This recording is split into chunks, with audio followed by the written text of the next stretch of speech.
Good morning. आप देख रहे हैं इंडिया डेली, आपके साथ में हूं मोनिका सिंह। क्या मिडिल ईस्ट एक और बड़े युद्ध की दहलीज पर खड़ा है? क्या व्हाइट हाउस में होने वाली ट्रंप और बेंजामिन नेतन्याहू की मुलाकात ईरान के खिलाफ अगली रणनीति तय करेगी?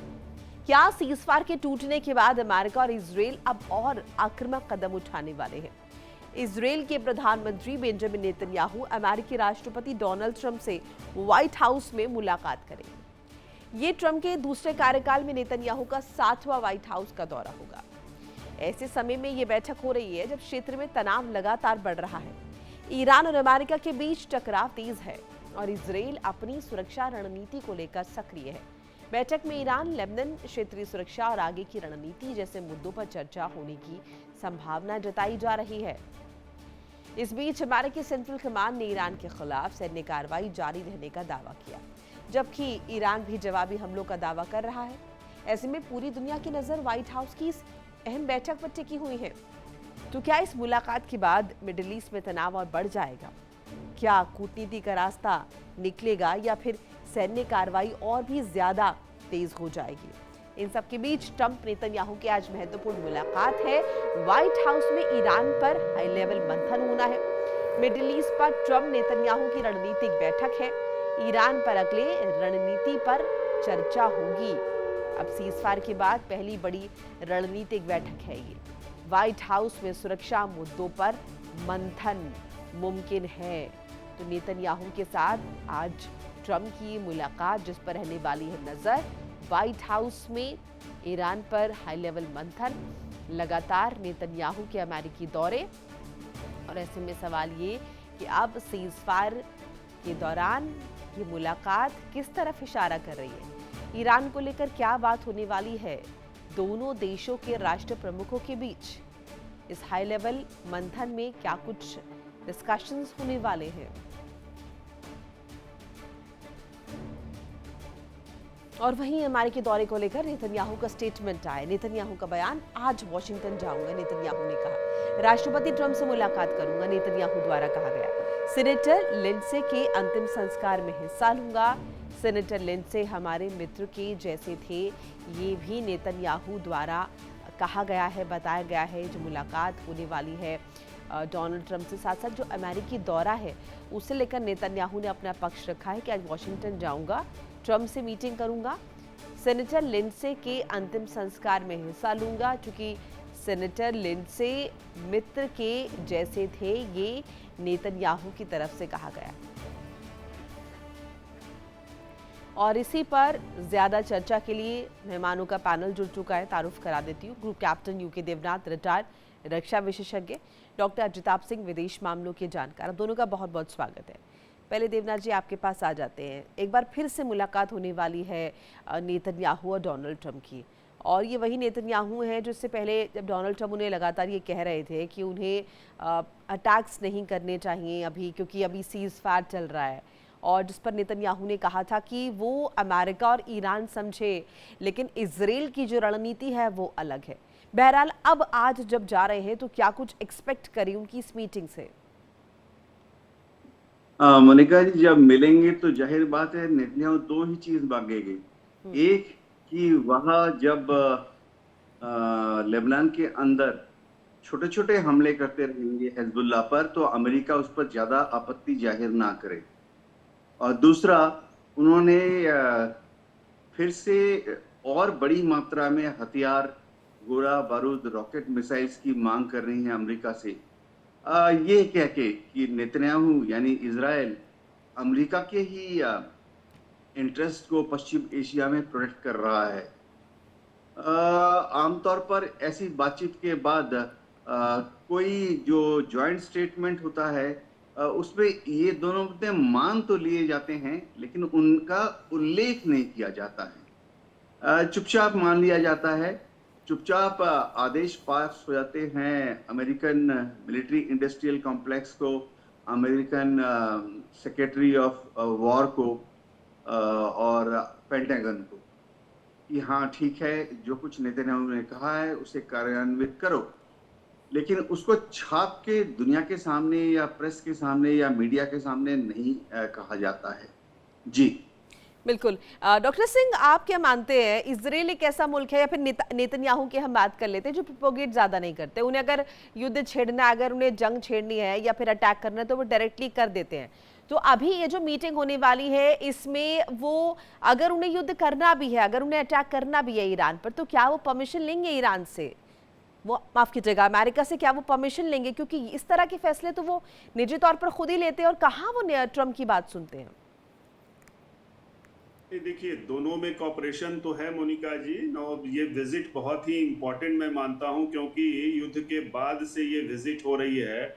और बातचीत तो वैसे रेगुलर इनकी होती रहती है, लेकिन बातचीत में जो तनाव भी दिखा है, एक तो वो मुद्दा है। दूसरी तरफ जो इंटरनेशनल क्रिमिनल कोर्ट है, उसने 2024 के नवंबर में नेतन्याहू के अगेंस्ट जो अरेस्ट वारंट एक तरह से इशू किया था, वो भी अभी है, उसकी रिलेवेंस है। और उस पे भी अमेरिका के अंदर विवाद हो रहा है। जैसा कि वहां के न्यूयॉर्क के जो मेयर हैं ममदानी, उन्होंने कहा है कि उनको अरेस्ट करने की कोशिश करेंगे। दूसरी तरफ राष्ट्रपति ट्रंप ने इससे इनकार किया है।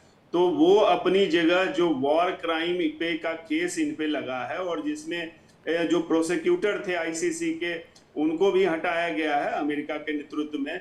तो एक मुद्दा ये भी है। और दूसरी तरफ युद्ध में जो परमिशन की बात है, तो अमेरिका ने तो पहले ही इजराइल को कह रखा है कि आप तैयार रहिए। लेकिन जैसा कि देवनाथ सर ने बताया कि उनके पास एमुनिशन के इश्यूज जरूर हैं, क्योंकि इस तरह की खबरें आ रही हैं कि अमेरिका के पास एमुनिशन कमता हो रहा है। जितनी इसको जरूरत है उस अनुसार इनके पास प्रोडक्शन नहीं है, सप्लाई चेन इनका नहीं है, इनके पास रॉ मटेरियल नहीं है। तो ऐसे में युद्ध को कितना इफेक्टिव होगा, कारगर होगा। और नेतन्याहू के पास तो 24/7/365 खतरा इजराइल पे बना रहता है। मिडिल ईस्ट में अकेला यहूदी देश है और इसने कई फ्रंट खोल रखा है। तो इजराइल की सुरक्षा रक्षा, अमेरिका का कंट्रीब्यूशन उसमें, और उसके बाद जो ऑन गोइंग वॉर है, चाहे वो हमास के अगेंस्ट में हो, हिजबुल्लाह के अगेंस्ट में और ईरान के अगेंस्ट में, तो ये इशू निश्चित रूप से वहां पे उठेगा। और जो अभी एमओयू से जो ठहराव आ गया है, उस पे क्या प्रगति होगी या क्या बातचीत चल रही है, निश्चित रूप से ये भी इन दोनों नेताओं के बीच मामला उठेगा। और कहीं ना कहीं मुझे लगता है इजराइल से कुछ कोशिश की जाएगी राष्ट्रपति ट्रंप के द्वारा कि वो हिजबुल्लाह के अगेंस्ट में, जो लेबनान में खास करके अमेरिका ने कोशिश की है एक सीज फायर, वो कायम रहे। और वहां पे जो पायलट जोन का इशू है, जिसपे इजराइल और लेबनान के बीच थोड़ी प्रगति हुई है, उस पर और प्रगति बढ़े, ये शायद अमेरिकी राष्ट्रपति भी चाहेंगे। देवनाथ जी, पिछले दिनों जब डोनाल्ड ट्रंप ने बोला, नेतन्याहू को लेकर कई दफा बोला था कि नेतन्याहू मेरे कंट्रोल में, या फिर इजराइल जो है वो हमारे कंट्रोल में, हम जो चाहेंगे, इजराइल का वर्चस्व भी हमारी वजह से, इन तमाम बातों का जिक्र किया था। नेतन्याहू की तरफ से भी स्टेटमेंट आए हैं कि अमेरिका अपना देख ले और हमारा ईरान का मैटर अलग चल रहा है। अब ये जो विजिट है, क्या ये अब ईरान के लिए महत्वपूर्ण हो जाती है ईरान के पॉइंट ऑफ व्यू से? इसके मायने ये भी निकाले जाए कि इजराइल अमेरिका के कंट्रोल में है, क्योंकि अभी जो पोर्ट्रे कर रहे थे नेतन्याहू, वो ये बता रहे थे कि हम किसी के कंट्रोल में नहीं है। हाँ, ये बहुत इंटरेस्टिंग है। देखिए, जहां तक डोनाल्ड ट्रंप की बात है, वो बयान देते रहते हैं नेतन्याहू और इजराइल के बारे में, जो जरा लीक से हटके बयान हैं। इसके पहले जितने भी अमेरिका के राष्ट्रपति हुए हैं, वो हमेशा दो ही चीज कहते थे, इजराइल बहुत अच्छा मित्र देश है, दूसरा इजराइल के प्राइम मिनिस्टर हमारे बहुत अच्छे मित्र हैं। लेकिन इजराइल क्या कंट्रोल में है, इस तरह का बयान देना, या मैं नहीं होता तो नेतन्याहू जेल में होते, इस तरह के बयान इसके पहले किसी भी राष्ट्रपति ने, अमेरिकन राष्ट्रपति ने नहीं दिए। क्या इजराइल वाकई अमेरिका के कंट्रोल में है? इसका सिंपल सा जवाब है, ना कभी इजराइल अमेरिका के कंट्रोल में था, आज भी नहीं है और भविष्य में भी नहीं रहेगा। क्योंकि इजराइल को मालूम है कि चाहे वो अमेरिका की बात सुने या ना सुने, अमेरिका बाध्य है इजराइल को मदद करने के लिए। क्योंकि अमेरिका को मालूम है, चाहे वहां पे रिपब्लिकन सरकार हो, चाहे डेमोक्रेट सरकार हो, उन सबको मालूम है कि उनकी जो पहली ब्रीफिंग होती है राष्ट्रपति बनने पर, खास तौर से उसमें पेंटागन की ब्रीफिंग होती है, सीआईए की ब्रीफिंग होती है, अमेरिका के विदेश विभाग की ब्रीफिंग होती है, उन सबको पहली ब्रीफिंग में ही बताया जाता है कि इजराइल जो है वो बिगड़ैल है, लेकिन अमेरिका के लिए बहुत ज्यादा जरूरी है, क्योंकि पश्चिम एशिया में अमेरिकन विदेश नीति को इजराइल ही कार्यान्वित करता है, ज्यादातर डंडे के जोर पर। जी। तो नेतन्याहू को कोई चिंता नहीं है, उन्हें मालूम है कि उनका अमेरिका में शानदार वेलकम होगा। ये आईसीसी का जो जजमेंट है, ये थोड़ा सा छोटा सा धक्का है, लेकिन दुनिया की कोई भी देश नहीं है, दुनिया का कोई भी देश नहीं है जो कि नेतन्याहू को अरेस्ट कर सके। सबको मालूम है कि नेतन्याहू को जिस भी देश ने अरेस्ट किया, अमेरिका उस देश को डायरेक्टली इनडायरेक्टली सीधा कर देगा, सैंक्शन लगाकर या दूसरे तरीकों से।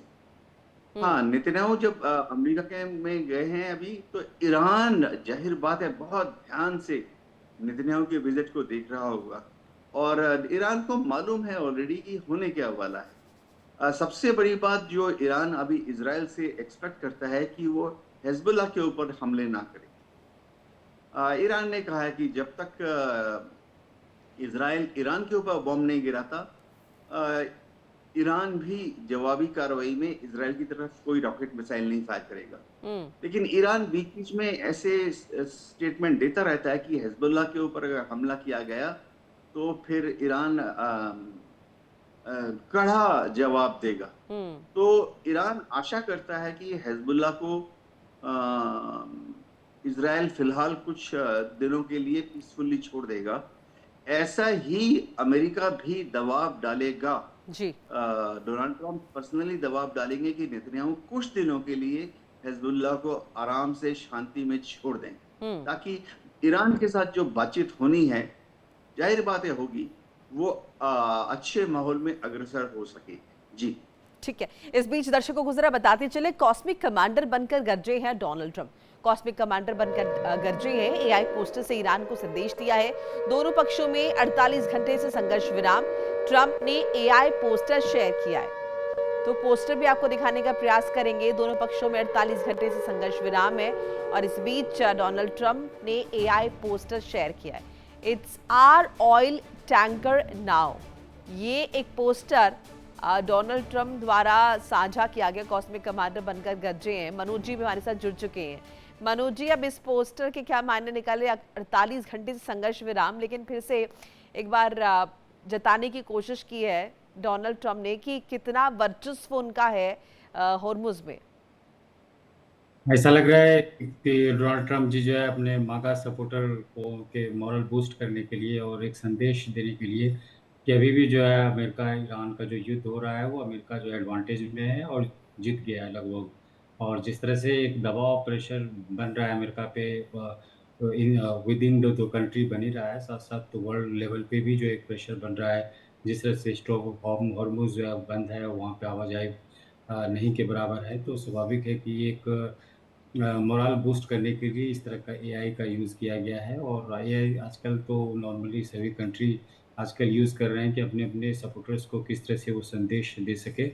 और जिस तरह से युद्ध अब स्प्रेड होते रहा है, ये जो है वर्ल्ड कम्युनिटी के लिए एक चिंता की बात है। जिस तरह से यूक्रेन ने जो है ईरान के शिप पे जो हमला किया, और जिस तरह से हम लोग देख रहे हैं हुती और साउथ अरबिया में जो एक युद्ध चल रहा है वो किसी न किसी रूप में, तो ये किसी तरह से जो है इसको और रोका जाए, ये बहुत बड़ी चैलेंज है। और ऐसा लग रहा है कि अमेरिका पे भी एक बहुत बड़ा दबाव बनेगा कि जिस तरह से ये स्प्रेड हो रहा है। जिस तरह से हम लोग जानते हैं कि पाकिस्तान भी एक MOU साइन किया हुआ है सऊदी अरब से कि वो कोई वार होता है तो फिर हम उसमें इन्वॉल्व हो जाएंगे। और इसमें पाकिस्तान एक पीस करने का डील करने का कोशिश कर रहा है, मीडिएट करने का कोशिश कर रहा है, हालांकि कोई सफलता नहीं मिल रही है। और आने वाले समय में कुछ ऐसा लग भी नहीं रहा है कि वो पाकिस्तान कुछ इस मामले में सक्सेसफुल मनोज जी, होगा। कैसी पीस डील है जिसमें गार्जियन ऑफ द वर्ल्ड दिखा रहे हैं डोनाल्ड ट्रंप खुद को, और ईरान को आग में फूंक रहे हैं? ईरान में आग लगी हुई है इस पोस्टर के जरिए, पोस्टर में जो दिखा रहे हैं, और ऊपर वो मेंशन कर रहे हैं कि मैं दुनिया का रखवाला हूँ। ये कैसी पीस डील है? आप इतना पोक कर रहे हैं, आप अटैक्स भी कर रहे हैं, और आप पोस्टर्स के जरिए भी पोक कर रहे हैं, और फिर आप ये कह रहे हैं हम तो शांति वार्ता चाहते हैं। आग जो है वो कहाँ लगा है, वो ईरान में लगा है या अमेरिकन जो पब्लिक है, जिस तरह से महंगाई अमेरिका में बढ़ रहा है, या वहाँ पे आग लगा है, ये भी एक जो है सोचने की बात है। देखिए इंडिया डेली 24/7 अब आपकी स्मार्ट टीवी पर। इंडिया डेली मौजूद है सभी डिजिटल प्लेटफॉर्म पर लाइव और लगातार। इंडिया डेली 24/7 हर दिन राष्ट्र को समर्पित।